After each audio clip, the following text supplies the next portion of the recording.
Many fighters use the speed bag when training, and this is because there are many great advantages to using it. However, there can also be drawbacks. In this video, you'll discover what the disadvantages of using the speed bag are and what you can do to overcome them. Here are the disadvantages of using a speed bag. It doesn't directly improve your boxing power and skill. The swivel can move around a lot. Setting it up can be a hassle. You'll need to pumping it up. It makes a lot of noise. It's difficult to hit in the beginning, and it doesn't burn that many calories. From the top, it doesn't directly improve your boxing power and skill. Hitting the speed bag is excellent for improving focus, upper body muscular endurance, the ability to keep your arms up as you would in a fight, and also just the development of neuroplasticity. However, while these areas can indirectly improve your performance when you train in other areas, such as hitting the speed bag, sparring, working the mitts, the impact will be insignificant in comparison to directly training in those other areas. I've learned this the hard way from my own experience when I was injured, because back in 2019 I had a knee injury where I tore my PCL snowboarding. And it meant that the only thing I was able to do was lift weights, stretch, and hit the speed bag. So after 6 months of this recovery and doing only those exercises like lifting the weights, stretching, and hitting the speed bag, the training partners who I used to beat were actually now beating me.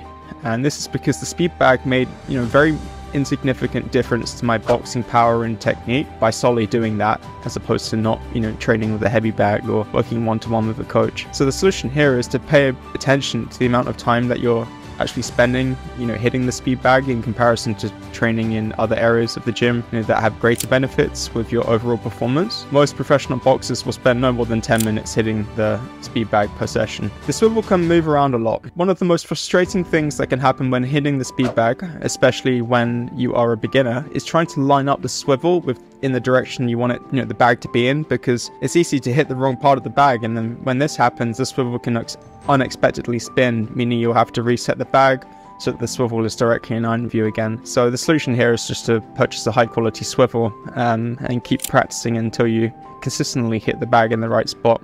And I'll put a link in the description to a great swivel that you can get online. Setting it up can be a hassle, so if you've never set up a speed bag before, it can be quite difficult to do because there are various steps to follow and you'll have to attach it to the wall. So the solution here is to plan where and at what height you would like to set the speed bag at before making a start, and follow the instruction manual very carefully. Ask a friend or family member for help if you can, because one of you can hold and the other one can screw. So just a quick side note from the video: if you are into self-development, love reading books, and love mentorship, then I'd love to jump on a call with you. It'd be really nice to meet some of my subscribers, so I'll put an email below, and yeah, feel free to reach out. It'd be great to jump on a call. Back to the video. You will need to keep pumping up the bag. So a speed bag is pumped up with air, and like a football, it will eventually become flat over the course of several weeks.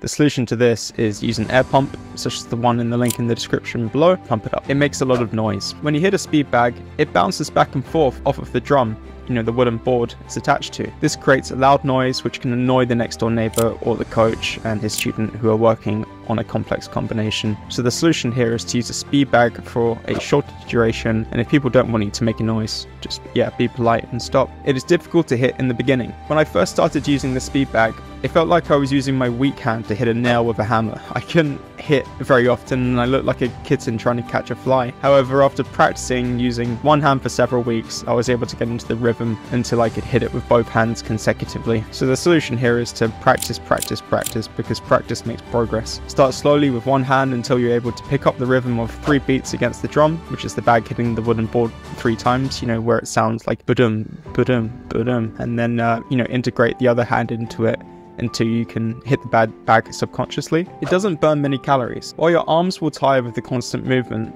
there is little resistance, and you are only using your upper torso as opposed to your full body. This means that it doesn't burn that many calories. So there's no research into how many calories you can burn from hitting the speed bag, but a similar activity level to a speed bag training is gentle rowing, which burns about 246 calories per hour for a person weighing 155 pounds. So the solution here is to, if you're not injured, integrate cardio, strength training, and good nutrition into your lifestyle to help you burn more calories and stay in shape. So why do people hit the speed bags if there are all these disadvantages? Well, people hit the speed bag because it improves focus, timing, muscular endurance, and the ability to keep your arms up like you would in a fight. It is also really fun to do, and there are various ways to hit the speed bag, thereby enhancing the brain's ability to learn new things like you would when training on the pads with a coach. These are some of the reasons that make the speed bag so popular, and while there are various disadvantages, the pros outweigh the cons. I hope you've enjoyed this video on the disadvantages of the speed bag. Please like, subscribe, share this video with your friends. Make sure to follow us on Instagram and have a really great day.